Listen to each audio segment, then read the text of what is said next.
Welcome back learners. आज की इस वीडियो में मैं आपको प्रोडक्शन फंक्शन के टाइप्स बताने जा रही हूँ, यानी किस किस केसेस में प्रोडक्शन फंक्शन को पढ़ा जाता है। प्रोडक्शन फंक्शन हमने जाना कि ये फंक्शन होता है कि कितने आउटपुट के लिए कितने इनपुट को लगाना ज़रूरी है, यानी किसी भी रॉ मटेरियल्स को, किसी भी अनफिनिश्ड गुड्स को फिनिश्ड गुड्स में चेंज करने के लिए कितने वेरिएबल्स या कितने फैक्टर्स ऑफ प्रोडक्शन का इस्तेमाल किया जा रहा है, ये प्रोडक्शन फंक्शन बताता है। नाउ अब हम जानेंगे कि प्रोडक्शन फंक्शन के टाइप्स क्या क्या होते हैं। प्रोडक्शन फंक्शन को मेनली दो तरह के टाइप्स में या दो तरह के टाइम पीरियड में कह लो पढ़ा जाता है। पहला शॉर्ट रन और दूसरा लॉन्ग रन। हालांकि इसमें कोई कैलेंडर वाइज टाइम डिसाइड नहीं होता है कि शॉर्ट रन माने 1 मंथ 2 मंथ, ऐसा कुछ नहीं होता है। हर गुड्स के लिए अलग अलग शॉर्ट रन होता है, कोई ज़रूरी नहीं। जैसे फॉर एग्ज़ाम्पल अगर कोई स्टील की इंडस्ट्री है तो उसके लिए मे बी 1 साल 2 साल शॉर्ट रन में आए, बट वहीं अगर कोई ईटिंग प्रोडक्ट्स की इंडस्ट्री है जैसे वीट की या फिर राइस की इंडस्ट्री है तो उसके लिए 1 साल 2 साल लॉन्ग रन में आ जाएंगे। उसके लिए 1 साल 2 साल शॉर्ट रन ना होकर के लॉन्ग रन हो जाएंगे। इसलिए इसका कोई टाइम डिसाइडेड नहीं है कि हाँ, जैसे होता है ना कि हाँ 1 साल के अंडर हो गया तो वो कम पीरियड हो गया, 1 साल के बाद हो रहा है तो वो ज़्यादा, ऐसा इसमें कुछ नहीं होता है। इसमें टाइम पीरियड वैरी करता है डिफरेंट इंडस्ट्री का, डिफरेंट फर्म का, डिफरेंट तरीके से ना। इसको मेनली दो तरह से पढ़ा जाता है, पहला शॉर्ट रन और दूसरा जो है वो है लॉन्ग रन। शॉर्ट रन क्या होता है? It refers to a period in which output can be changed by changing only variable factors. अब ये वेरिएबल फैक्टर्स क्या हैं? वेरिएबल फैक्टर्स वैसे फैक्टर्स को कहा जा सकता है जिनको शॉर्ट रन में चेंज किया जा सके, यानी जो भी फैक्टर्स, ठीक है, शॉर्ट रन में चेंज हो सकते हैं, उनकी अमाउंट में चेंजेस लाया जा सकता है, उनको घटाया या बढ़ाया जा सकता है, वो वेरिएबल फैक्टर्स के अंदर आते हैं।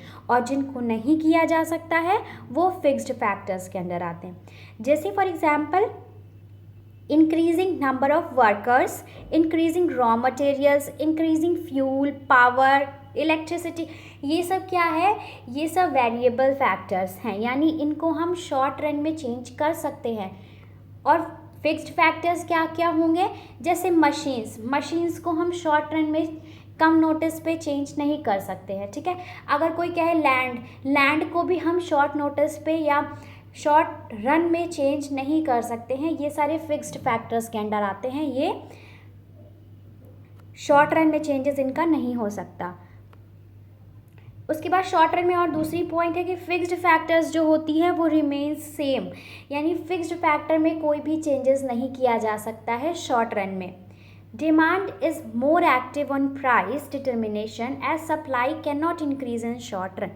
शॉर्ट रन में सप्लाई को इंक्रीज़ नहीं किया जा सकता है, जिस वजह से जो प्राइस डिटर्मिनेशन होता है, यानी किसी भी प्रोडक्ट का जब प्राइस रखा जाता है तो वो उसकी डिमांड की बेसिस पे रखा जाता है। और डिमांड और प्राइस में हमने पढ़ा कि इन्वर्स रिलेशनशिप होता है, यानी एक को अगर बढ़ा दिया जाए तो दूसरा ऑटोमेटिक घट जाएगा। अगर डिमांड बढ़ जाएगी या अगर प्राइस को कम कर दिया जाएगा तो डिमांड बढ़ जाएगी, और अगर प्राइस को बढ़ा दिया जाएगा तो डिमांड ऑटोमेटिक घट जाएगी, ठीक है। इसमें अदर फैक्टर्स का कोई रोल नहीं होता है। तो इस वजह से शॉर्ट रन में अगर किसी भी प्रोडक्ट के प्राइस को डिटरमाइन करना है तो वो डिमांड के बेसिस पे होता है। सप्लाई को चेंज नहीं किया जा सकता ज़्यादा अमाउंट में शॉर्ट रन में, क्योंकि फिक्स्ड फैक्टर कांस्टेंट है। जैसे फॉर एग्जांपल मानो एक फैक्ट्री है, उनके पास 10 मशीन्स है और वो 10 मशीन्स की कैपेसिटी है 1500 पेन्स बनाने की, ठीक है। अगर उनके पास ऑन एन एवरेज वो 900 पेन प्रोड्यूस करते हैं, यानी उनके पास जितनी मशीन्स है उससे वो कम प्रोड्यूस करते हैं। तो शॉर्ट रन में वो अपने प्रोडक्शन को, अपने सप्लाई को वो 1500 तक इन्हेंस ही कर सकते हैं। क्या करेंगे? वो वर्कर्स की संख्या बढ़ा देंगे, वो पेन्स के रॉ मटेरियल को बढ़ा देंगे। इस तरह से करके वो 1500 तक का ही मैक्सिमम सप्लाई दे सकते हैं। बट अगर उनको क्यों दे सकते हैं 1500 तक का ही? क्योंकि उनकी जो मशीन्स हैं, जो 10 मशीन्स हैं उनके पास, उसकी कैपेसिटी सिर्फ 1500 पेन प्रोड्यूस करने की ही है, जिस वजह से वो शॉर्ट रन में 1500 मैक्सिमम सप्लाई दे सकते हैं, ठीक है। और अगर उनको और ज़्यादा सप्लाई देना पड़ा तो वो क्या करेंगे, तो फिर वर्कर इंक्रीज़ करने से नहीं होगा, उनको अपनी मशीन्स की संख्या बढ़ानी पड़ेगी, जो कि शॉर्ट रन में नहीं किया जा सकता। शॉर्ट रन में मशीन्स को नहीं बढ़ाया जा सकता।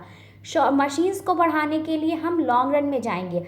लॉन्ग रन में क्या होता है अब ये जानते हैं। आई होप आपको शॉर्ट रन क्लियर हो गया होगा। ना लॉन्ग रन में क्या होता है कि इसमें सब कुछ चेंज किया जा सकता है, ठीक है। चाहे वो वेरिएबल फैक्टर हो, चाहे वो फिक्स्ड फैक्टर्स हो, एवरीथिंग कैन बी चेंज्ड, ठीक है। जैसे फॉर एग्जांपल यही पेन वाला एग्जांपल लेते हैं। अगर लॉन्ग रन की बात की जाए तो लॉन्ग रन में 1500 जो कैपेसिटी है 10 मशीन्स की पेन प्रोड्यूस करने की, उससे ज़्यादा प्रोड्यूस किया जा सकता है। जैसे फैक्ट्रीज़ की संख्या इंक्रीज़ कर दी जाएगी, फैक्ट्रीज़ इंक्रीजेस होंगे तो ऑटोमेटिक नए नए मशीन्स आएंगे, नई मशीन्स आएंगी और कैपिटल लगेगा, ठीक है। लेबर्स भी बढ़ेंगे, इलेक्ट्रिसिटी पावर भी बढ़ेगा, रॉ मटेरियल्स भी इंक्रीज़ होंगे। इस क्या हो रहा है इसमें आपके वेरिएबल फैक्टर्स भी इंक्रीज़ किए जा रहे हैं और फिक्स्ड फैक्टर भी इंक्रीज़ किए जा रहे हैं, ठीक है। इसमें वेरिएबल्स प्लस फिक्स्ड दोनों फैक्टर्स को जब इंक्रीज़ किया जा सकता है, जिसके कारण हमारे प्रोडक्शन में, हमारे आउटपुट में चेंजेस आ जाए, वो लॉन्ग रन के अंडर होता है। इसमें क्या होता है, both demand and supply play equal role in price determination. क्योंकि हम इसमें सप्लाई को भी बढ़ा दे रहे हैं, ठीक है ना। मैक्सिमम से मैक्सिमम प्रोडक्शन कर सकते हैं हम लॉन्ग रन में, बट शॉर्ट रन में ऐसा नहीं होता है। शॉर्ट रन में हम एक फिक्स्ड प्रोडक्शन ही इंक्रीज़ कर सकते हैं, एक फिक्स्ड क्वांटिटी ही इंक्रीज़ कर सकते हैं। लॉन्ग रन में हम ज़्यादा से ज़्यादा इंक्रीज़ कर सकते हैं, जिस वजह से प्राइस डिटर्मिनेशन उसकी सप्लाई और डिमांड दोनों पे असर डालती है, यानी दोनों का असर उसके प्राइस पे पड़ता है। शॉर्ट रन में ऐसा नहीं हो रहा था। शॉर्ट रन में क्या हो रहा था, सिर्फ डिमांड के ही बेसिस पे, मार्केट में उस प्रोडक्ट की क्या डिमांड है उसके ही बेसिस पे प्राइस को डिटरमाइन किया जा रहा था, ठीक है। बट लॉन्ग रन में ऐसा नहीं होता। लॉन्ग रन में क्या होता है, लॉन्ग रन में सप्लाई प्लस डिमांड दोनों को ध्यान में रख के, दोनों को प्राइस के इफेक्ट को देख करके प्राइस डिटरमाइन किया जाता है, ठीक है। आई होप आपको ये क्लियर होगा। आज की वीडियो में बस इतना ही। अगर आपको मेरी वीडियो पसंद आई हो तो प्लीज़ मेरे वीडियो को लाइक करना और मेरे चैनल को सब्सक्राइब करना। Thank you.